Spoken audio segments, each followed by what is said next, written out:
significance of the 1940s. One huge event occurring during this time period was World War II. Now you all know what World War II is, right? The U.S.'s involvement in World War II not only changed the course of the war, but also the course of our country.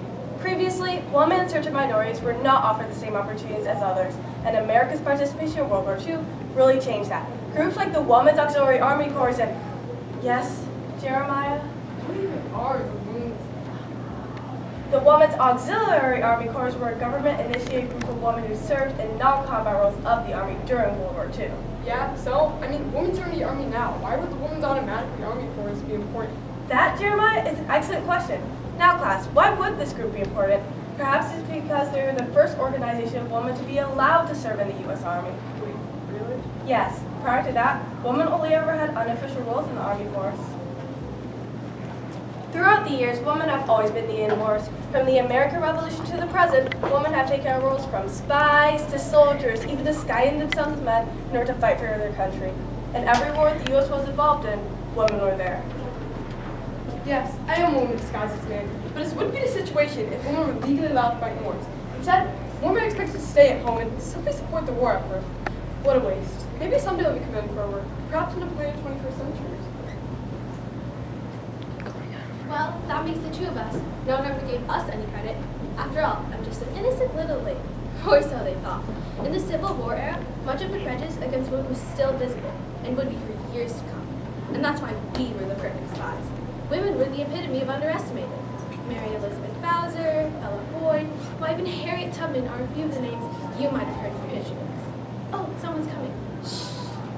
In fact, the first official role that women held in a war was during World War I. They were the Signal Corps, but you might know them as... Hello, girls. Officially, the Signal Corps. Our job is to make communication between the U.S. and France during the First World War. We were the ideal solution to deal with trouble communicating with the Allies, and we paved the way for future programs like the WAAC. It took all of these major roles in the military and so much more for equal rights to even be considered by the government, let alone passed. But eventually... The amendment! The amendment! It's been passed! It's been passed! Wilson's done it! He's ratified the amendment! And she was right. While hesitant to support the suffrage movement in the start, after seeing what they had done in the military, Wilson knew it was the right choice to have equal rights for both men and women. Unfortunately, this idea held a ton of controversy, even for women, as some didn't want to shoulder the burden of responsibilities that came with these rights. And as for men, Wilson's brain had gone around and bent. Women's opinions don't belong in ballots, as if they don't belong in a war. Why should women be able to vote, but in barely earn money or own businesses? Women's rights? What a joke. with the passing of the 19th Amendment, women can now vote, and that meant Congresswoman. Once us Congresswoman held an idea that... President Roosevelt, can't you see how beneficial a program like this would be? You saw the success of the Women's Signal Corps. Our history is entwined with women in the war. Women in the Army is a necessity for our country. Despite women liking to write about history, in 1942, the Women's Auxiliary Army Corps was initiated, prompting a shift in female roles. Being the first program of its kind, the WAAC sparked a reaction from the U.S. public, as the efficiency and productivity of women in the workforce came to light through their vital role in the victory of World War II. Soon after, this prompted a reform in the military, allowing women to not only join the Army, but be integrated with men in the American economy as well. The woman you saw earlier was Edith Nourish Rogers. She was a member of the American House of Representatives. At first, Congress would not pass a bill for the creation of the Women's Auxiliary Army Corps, the WAAC for short. But after the attack on Pearl Harbor sparked the U.S. involvement in World War II, Edith Rogers received approval. Thank you. Thank you. Finally, the government will accept women in the military, even if it is only non-combat roles. Not only that, but they're promoting the WAAC instead of disregarding it. This group will be a powerful leader, a strong political figure.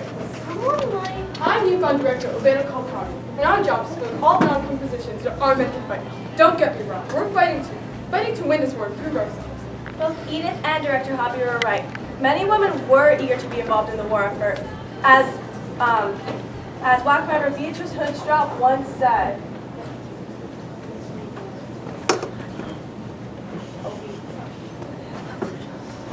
It wasn't just my brother's country or my husband's country.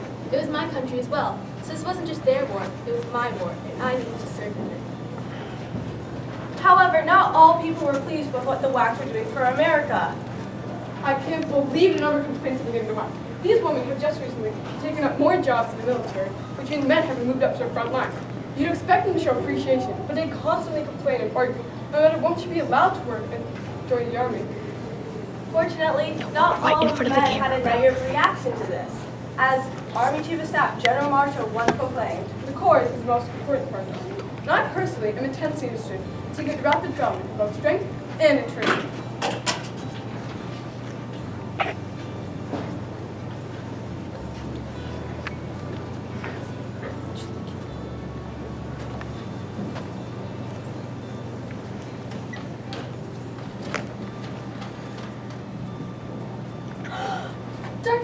Director Hobby, we've just received word. Go on, soldier. Our numbers have peaked. The war is closing up, and we now have 350,000 women working in the WAAC, with women in the general workforce increased by 10% in the last 5 years. Amazing. This is revolutionary. With these numbers, our impact on World War II will certainly be acknowledged.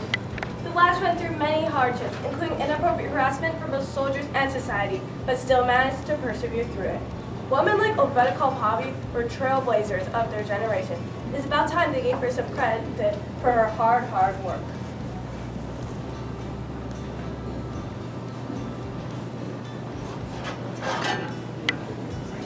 Welcome. I'm your host for tonight.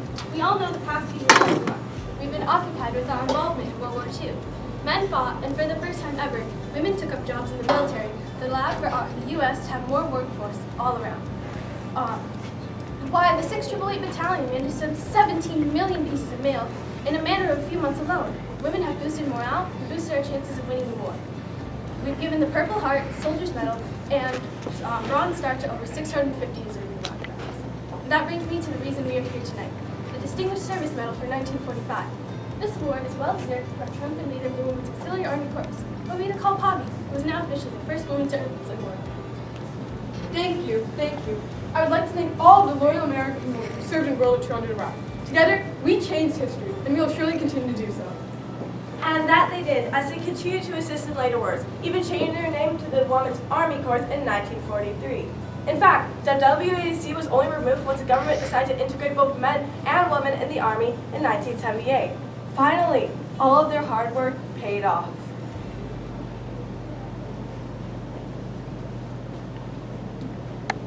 Hey, Olivia. I was heading to the library working with Mr. Wazowski's project. What's your topic? Oh, I'm doing the WAAC, The WAAC. the Women's Auxiliary Army Corps. It's basically the first group of women allowed to legally serve in the Army as a workforce. That's cool, but is that really monumental? They are seriously monumental. I mean, without them, we probably wouldn't be here today. How do you figure it out? Well, aside from being vital to winning World War II, the WAAC allowed for a huge step toward gender integration. After World War II, society's reaction towards women in the Army shifted, and soon women were completely integrated. Women are now 17 to 18% of the total U.S. Army, while in 1973, for example, only 2% of the Army were women. That's cool, but how does it It's affect not just us? the Army, though. They greatly helped with getting women labor jobs in the economy as well. The U.S. labor force went from 20% women to 47%. And it all started with the WAAC. First the military integration, then economic reform. So you see, without the WAAC, women wouldn't be as integrated in the American economy. And you and I wouldn't be able to get those internships in the classroom. Well, it's actually really fascinating. Come on, I'll tell you more. By filling positions in the war, the WAAC not only allowed for the U.S. to have more military power, but displayed that women can adequately perform any job they set their minds to. They changed the perspective that society held on all women, despite a previously negative reaction. Then, they inspired the government to have reform and integrate both men and women to the army. That's what I call success. I'm glad you get the gist. The gist? No. After hearing that inspiring truth, I want to share with the world what the impact of the WAAC really was. I'm going to even create a play. I'll call it Jeremiah and a Woman in the Army. And of course, I dedicate it to you, ma'am. That's great that you're inspired, but perhaps a better name for the play would be The Women's Auxiliary Army Corps, How the Women of America Paved a Path Towards a Brighter Future. A little long, but it'll do. I'll play displaying the WAAC back on America. How the Women of America Paved a Path for a Brighter Future.